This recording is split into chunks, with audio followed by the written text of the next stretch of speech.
दोस्तों, क्या हुआ जब अचानक से अयोध्या में प्रकट हुए साक्षात विभीषण? कलयुग में ऐसा चमत्कार देखकर सबके होश उड़ गए। प्राण प्रतिष्ठा से पूर्व अयोध्या में कई बड़े चमत्कार हो चुके हैं, जिसमें गिद्धों का दिखना, भालुओं का दिखना, जमीन में से मां सरयू नदी का प्रकट होना शामिल है। लेकिन इस चमत्कार को अभी तक का सबसे बड़ा चमत्कार कहा जा रहा है, जिसके पीछे की सच्चाई जानकर आपके पैरों तले जमीन खिसक जाएगी। आखिर क्या है सच्चाई? क्या सच में लंका के राजा विभीषण अपने मित्र रामलला से मिलने पहुंचे हैं? क्या विभीषण आज भी जीवित है? ऐसे कई रहस्य से पर्दा उठेगा। दोस्तों, आप देख रहे हैं आज की वीडियो में। शुरुआत करने से पहले अगर आप एक सच्चे सनातनी हैं और राम मंदिर बनने से बेहद खुश हैं, तो इस वीडियो को लाइक करें और जय श्री राम जरूर लिखें। अयोध्या में राम मंदिर की प्राण प्रतिष्ठा की तैयारी जोर शोर से चल रही है। 22 जनवरी को रामलला को गर्भगृह में स्थापित किया और राम भक्तों को इस दिन का लंबे समय से इंतजार था। अयोध्या में 22 जनवरी से लेकर 25 मार्च तक कई हास्य कार्यक्रमों का आयोजन किया जाएगा। इस बीच मंदिर के गर्भगृह के निर्माण का काम 24 घंटे चल रहा है। 22 जनवरी को मंदिर में रामलला की प्राण प्रतिष्ठा होने वाली है। किसी भी मंदिर में की जाने वाली भगवान की मूर्ति की प्राण प्रतिष्ठा का बहुत महत्व होता है। मूर्ति की प्राण प्रतिष्ठा के बिना भगवान का पूजन अधूरा माना जाता है। आगे वीडियो में जानते हैं कि प्राण प्रतिष्ठा क्या होती है और जानेंगे विभीषण कैसे राम मंदिर में प्रकट हुए। सनातन धर्म में किसी भी मूर्ति की प्राण प्रतिष्ठा बहुत महत्वपूर्ण मानी जाती है। प्राण प्रतिष्ठा मूर्ति स्थापना के समय किया जाता है। किसी भी मूर्ति की स्थापना के समय उस प्रतिमा रूप को जीवित करने की विधि प्राण प्रतिष्ठा कहलाती है। प्राण शब्द का अर्थ जीवन शक्ति और प्रतिष्ठा का अर्थ स्थापना होता है। ऐसे में प्राण प्रतिष्ठा का अर्थ जीवन शक्ति की स्थापना करना या देवता को जीवन में लाना होता है। बिना प्राण प्रतिष्ठा के कोई भी मूर्ति पूजा के योग्य नहीं मानी जाती है। मान्यता है कि प्राण प्रतिष्ठा के जरिए मूर्ति में जीवन शक्ति का संचार होता है और वह मूर्ति देवता के रूप में बदल जाती है। अर्थात अब साक्षात प्रभु श्री राम अयोध्या राम मंदिर में निवास करने वाले हैं और जब स्वयं प्रभु एक बार पुनः अयोध्या आ रहे हैं, तो उनके प्रिय मित्र व भक्त विभीषण कैसे पीछे रह सकते हैं? क्योंकि जब प्रभु श्री राम ने रावण का वध किया था, लंका पर विजय पाई थी और पुष्पक विमान जब फिर से अयोध्या लौटे थे, तब प्रभु श्री राम के साथ विभीषण जी भी अयोध्या आए थे और कई दिनों तक अयोध्या में ही रुके थे। इसके बाद उन्होंने लंका का राज सिंहासन संभाला और लंका के राजा बन गए। यानी प्रभु श्री राम की भक्ति उनके लिए बहुत भाग्यशाली साबित हुई है, क्योंकि जो राम की शरण में आ जाता है उसका उद्धार निश्चित। लेकिन क्या विभीषण आज भी जिंदा है? इसका जवाब आपको आगे की वीडियो देखकर पता चलेगा।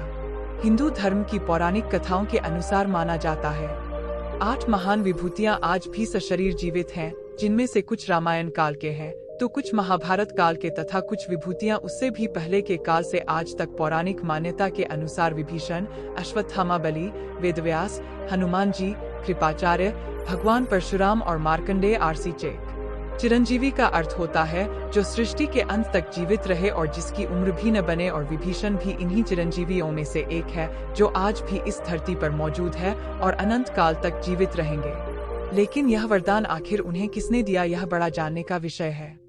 भगवान राम के अन्य भक्त विभीषण बाल्यकाल से ही धर्मपरायण रहा।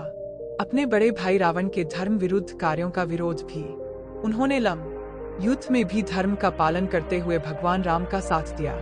इसलिए प्रभु श्री राम ने उन्हें सृष्टि के अंत तक अजर अमर रहने का वरदान दिया।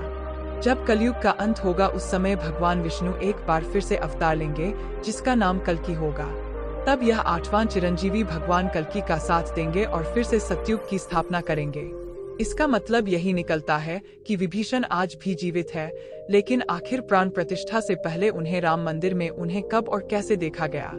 आगे वीडियो में जो घटना हम आपको बताने वाले, उसे सुनकर आपके होश उड़ जाएंगे। यह घटना 11 जनवरी रात्रि 12 बजे की। रोजाना की तरह सभी मजदूर राम मंदिर के गर्भगृह का कार्य करके अपने तंबू में विश्राम कर रहे थे। तभी मजदूरों को मंदिर के अंदर से प्रभु श्री राम के नाम जाप की ध्वनि सुनाई थी। अभी किसी भी अन्य व्यक्ति को रात्रि के समय राम मंदिर में घुसने की अभी अनुमति नहीं है।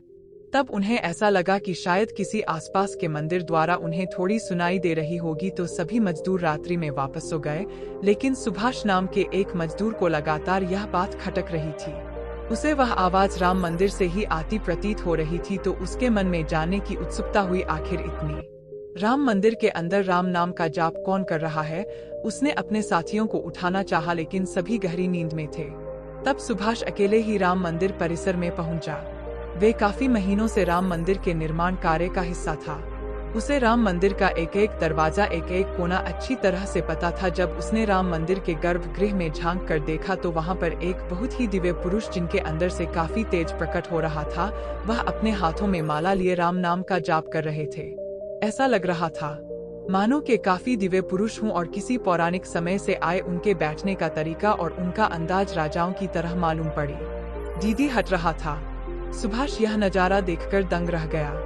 इसके बाद सुरेश अपने साथी मजदूरों के पास गए और उन्हें यह सारी सच्चाई बताई। और जब सब मिलकर राम मंदिर गर्भगृह तक पहुंचे तो सभी के डैडी आ चुका है, क्योंकि वह अन्य व्यक्ति वहां से गायब हो चुके थे। क्योंकि रात्रि का समय चल रहा था तो सभी लोग सुभाष की बातों को भ्रम समझ रहे थे और कोई भी उसकी बात को मानने को तैयार नहीं था।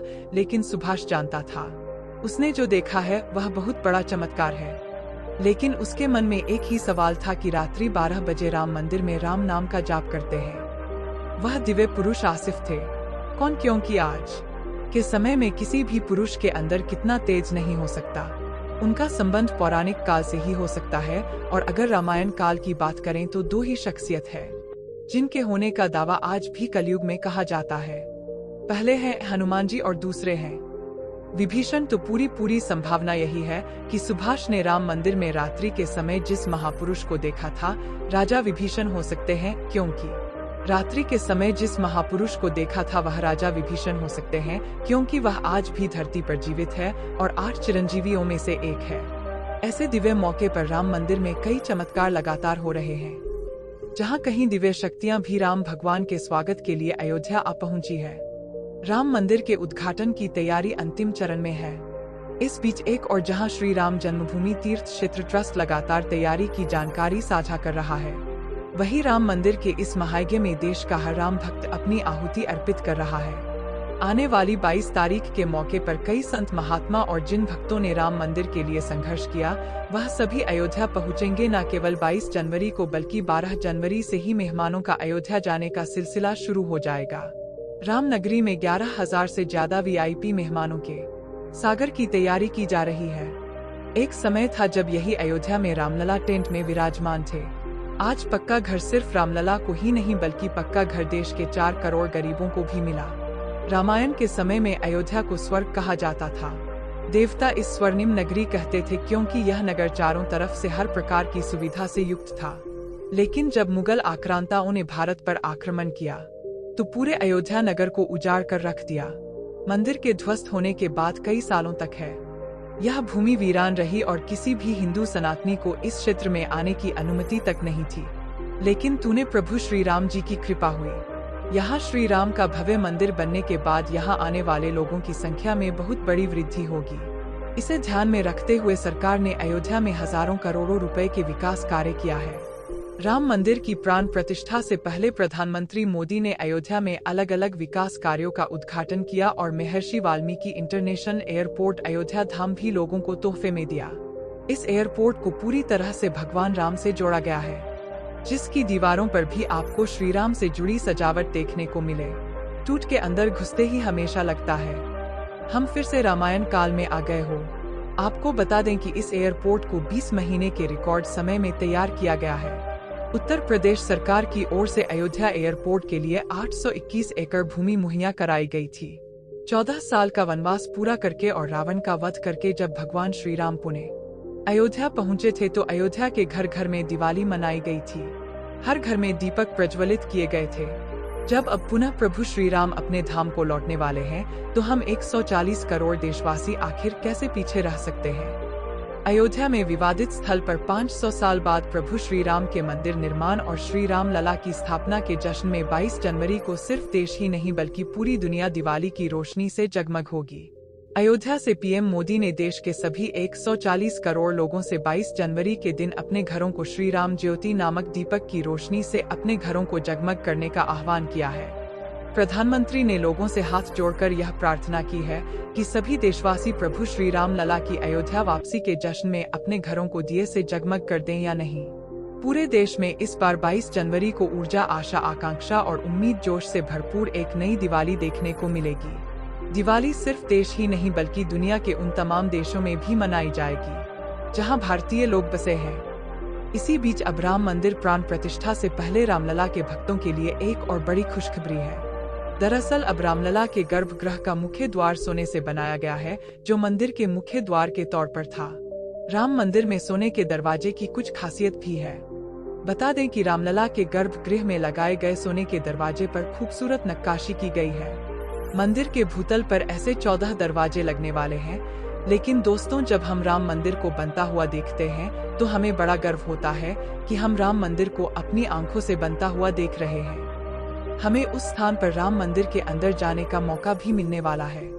लेकिन एक समय ऐसा भी था जब यहाँ पर हजारों कारसेवकों ने इस मंदिर के निर्माण के लिए अपने प्राणों का बलिदान दे दिया था।